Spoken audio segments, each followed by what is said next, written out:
Buenos días, soy estudiante de la Universidad de Guayaquil, perteneciente a la Facultad de Ciencias Médicas en la Escuela de Medicina.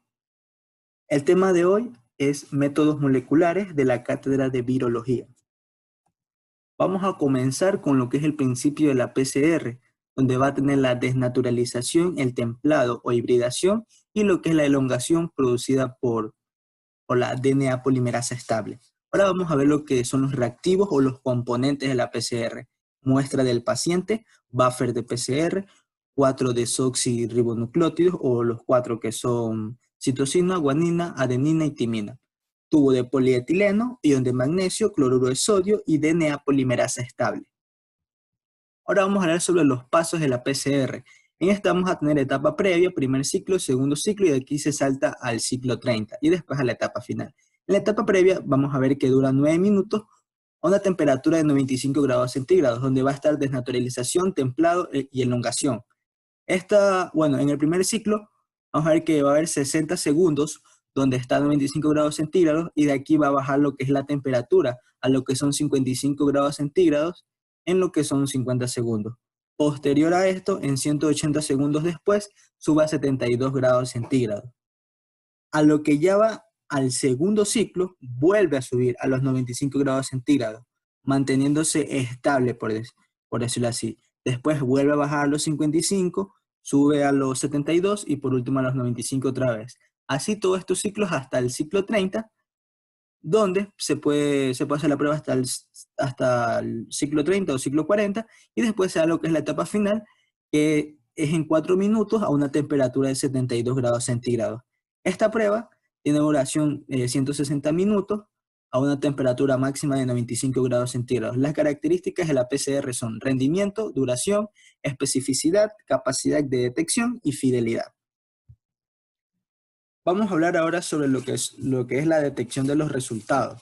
En este vamos a necesitar lo que es el gel de agarosa en un matraz para ponerlo en el microondas. También vamos a necesitar, este gel de agarosa viene en polvo, así que lo vamos a poner de tal manera que quede 2 gramos de espesor. Y también necesitamos lo que es el buffer, porque junto a la garosa tienen una relación. Por cada 70 u 80 milímetros de lo que es de buffer, va a haber 1 miligramo de gel de agarosa.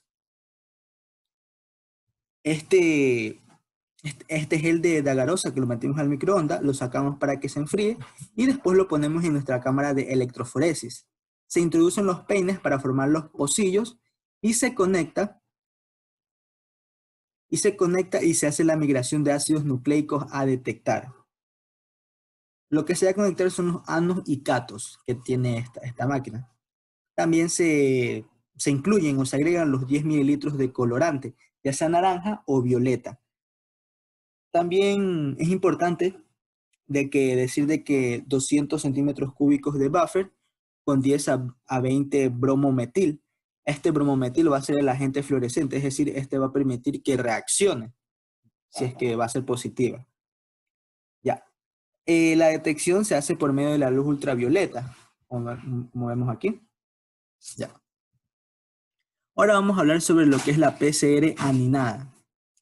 En esta aquí vamos a ver dos regiones, una región amplificada en la primera PCR y región amplificada en la segunda PCR. ¿A qué se debe esta PCR aninada? Va a ser más específica, es decir, va a ser más específica porque va a amplificar una parte más pequeña del gen. Pero esto va a aumentar lo que es su especificidad, como así mencioné, con una segunda reacción de PCR y se le aumenta 2 cebadores nuevos, como vemos aquí. Cebador 3 y cebador 4, que hibridan en el fragmento diana. Ahora vamos a ver RT-PCR o reacción de transcripción inversa acoplada a la PCR. En esta aquí se va a utilizar un modelo o como base una plantilla monocatenaria de RNA para así elongar o formar DNA a partir de este RNA monocatenario a través de la enzima retotranscriptasa inversa. Así se van a ir agregando los desoxirribonucleótidos y posterior a esto se va a hibridar lo que es la cadena de ARN para que así solo quede la cadena complementaria del DNA. Y esta cadena complementaria del DNA es la que vamos a amplificar. Y va a servir para detectar algunas enfermedades. Entre estas vamos a tener lo que es el virus de la influencia y el virus del HIV, que se van a replicar y transcribir de esta manera. Ya. En la actualidad, ahorita con esto de la pandemia, el coronavirus, vemos cómo se hace el hisopado nasofaringeo y después cómo se lo pone en, en los tubos de ensayo con los buffers y después se lo mete al termociclado para ver cuál es la reacción. Ya. Ahora hablando de la PCR inversa. Esta PCR inversa más se lo utiliza para lo que son los animales. Es decir, busco amplificar una zona anónima, o por decirlo, una zona desconocida, a partir de una zona conocida del gen. Ahora vamos a hablar de lo que es la PCR en tiempo real. En esta aquí vamos a observar una pequeña peculiaridad, que esta aquí va a tener un monitor o una pantalla, donde vamos a poder observar todo lo que nombramos en antes acerca de lo que es el umbral de esta reacción, la muestra, cómo se ve si es que hay una fase exponencial. Y así, a partir del ciclado 21, vamos a poder ver la amplificación, como vemos aquí, la amplificación de lo que es el gen. Ya. Aquí está, por ejemplo, estas con la emisión de fluorescencia y estas con la polimerasa. Estas aquí pueden reaccionar de tres diferentes maneras. Bueno, vamos a ver que esto aquí va a consistir primero el termociclado, que tiene el aire y el Peltier, y después va con lo que es el módulo óptico. Después de venirse con el módulo óptico, va a trabajar lo que es la fuente de luz de excitación, donde está el LED, el láser y la lámpara de tungsteno. Ya. Y después, para su detección, PMT, CCD y fosfodiodo. Después pasa toda esta información a lo que es la pantalla y se puede observarlo desde el ciclado 21, como les mencioné. En sí, esto radica en lo que es la amplificación, detección y cuantificación simultánea de ADN por fluorescencias, como vemos aquí, que posee equipo para monitorear generación de productos de amplificación del material genético.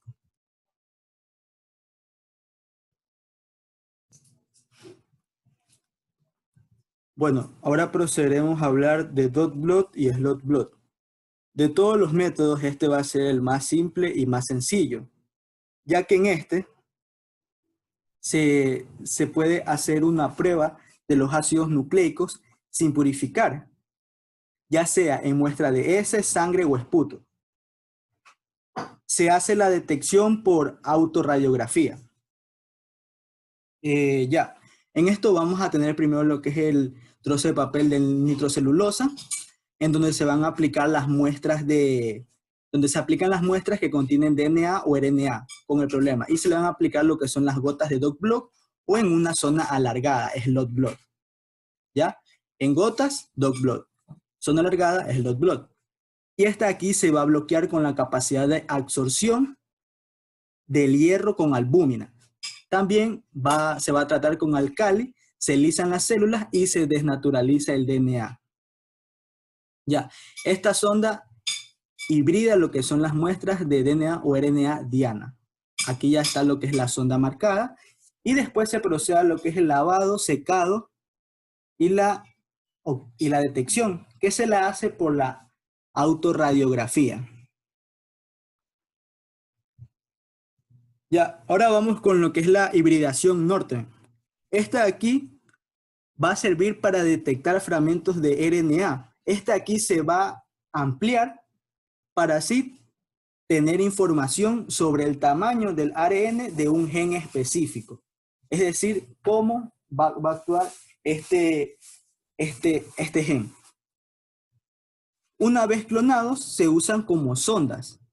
¿Para qué se lo utilizan como sondas? Para hibridar muestras de ARN aislado de variedad de tejidos diferentes. Y ahí se conoce dónde se expresa este gen, es decir, de dónde es este DNA. La muestra de ARN es separada por electroforesis en gel y se desnaturaliza con alcali. Ya también se hace lo que es una Bueno, la transferencia o el proceso de la hibridación Norton dura de 8 a 12 horas